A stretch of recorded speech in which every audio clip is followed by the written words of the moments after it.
Exodus chapter 11. The Lord said to Moses, I will bring one more plague on Pharaoh and on Egypt. After that, he will let you go from here. When he lets you go, he will drive you out of here. Now announce to the people that both men and women should ask their neighbors for silver and gold items.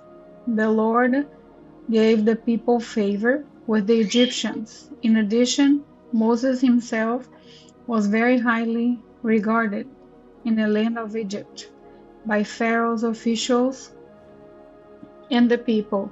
So Moses said, This is what the Lord says. About midnight I will go through Egypt, and every firstborn male in the land of Egypt will die, from the firstborn of Pharaoh who sits on his throne to the firstborn of the servant girl who is at the grindstones, as well as every firstborn of the livestock.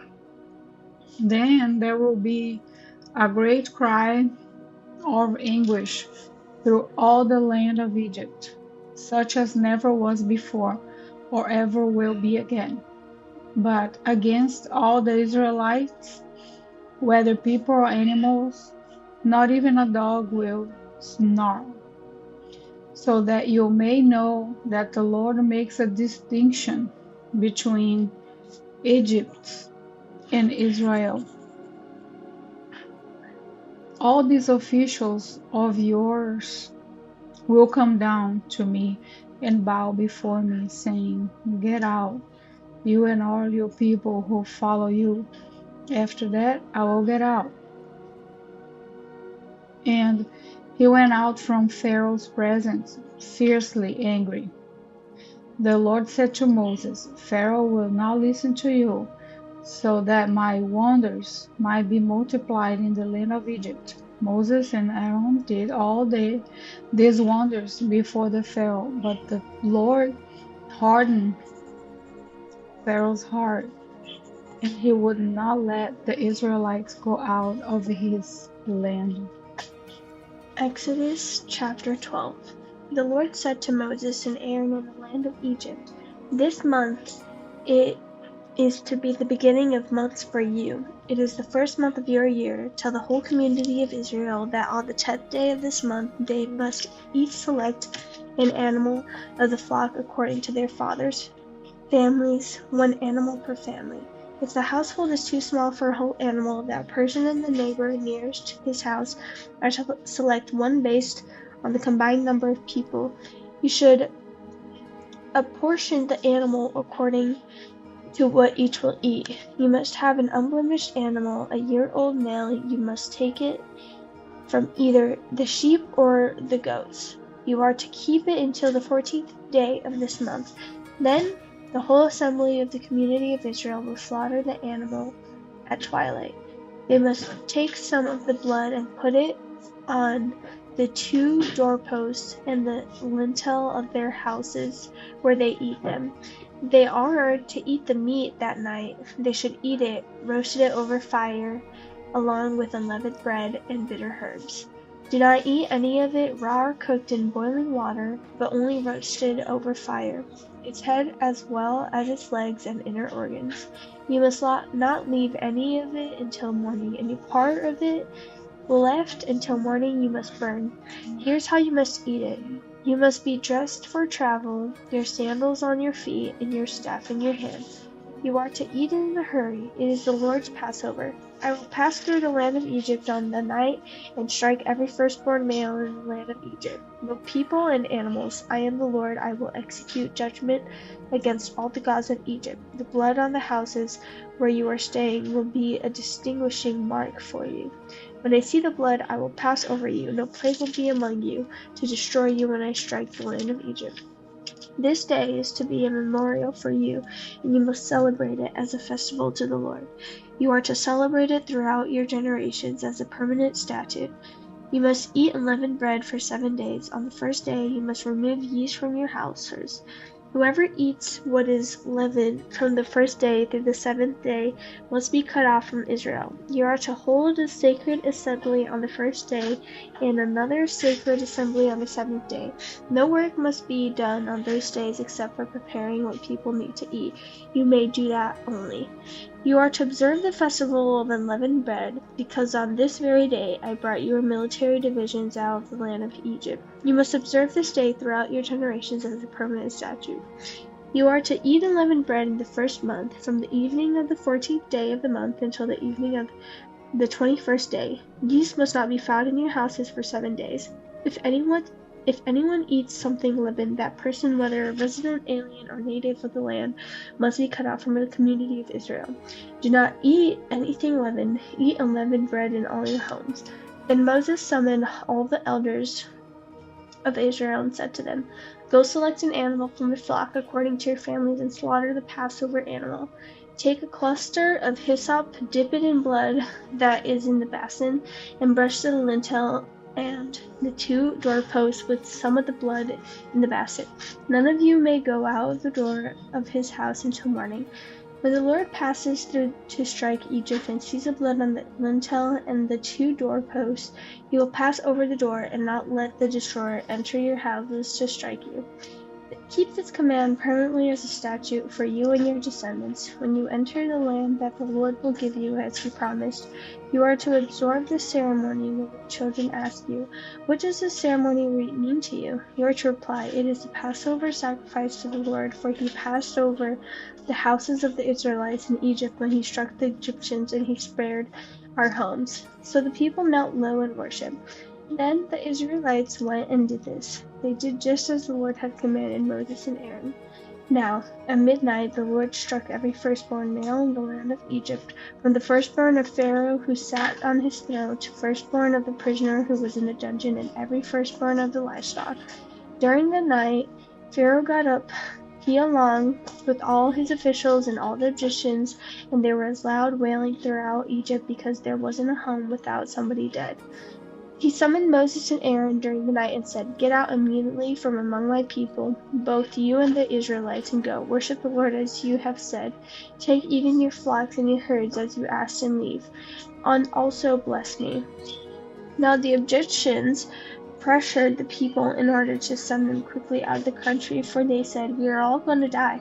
So the people took their dough before it was leavened, with their kneading bowls wrapped up in their cloths on their shoulders. The Israelites acted on Moses' word and asked the Egyptians for silver and gold items for clothing.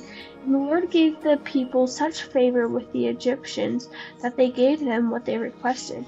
In this way, they plundered the Egyptians. The Israelites traveled from Ramses to Succoth, about 600,000 able-bodied men on foot besides their families.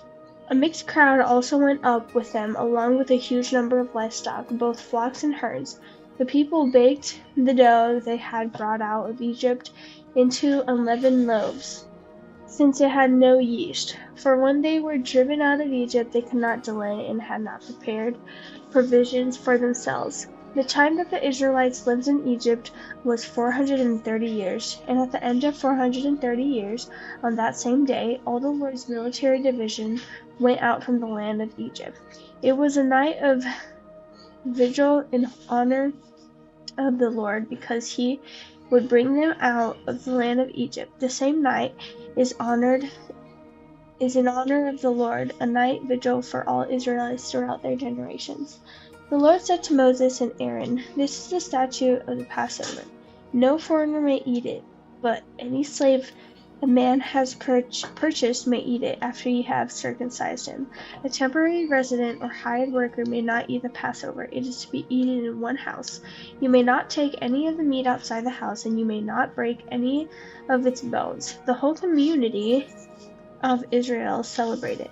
If an alien resides among you and wants to observe the Lord's Passover, every male in his household must be circumcised, and then he may participate. He will become like a native of the land, but no uncircumcised person may eat it. The same law will apply to both the native and the alien who reside among you. Then all the Israelites did this. They did just as the Lord had commanded Moses and Aaron. On that same day, the Lord brought the Israelites out of the land of Egypt according to their military divisions. Exodus chapter 13.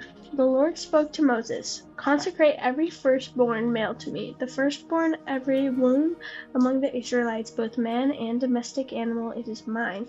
Then Moses said to the people, "Remember this day when you came out of Egypt, out of the place of slavery, for the Lord brought you out of here by the strength of his hand. Nothing leavened may be eaten. Today, in the month of Abib, you are going out.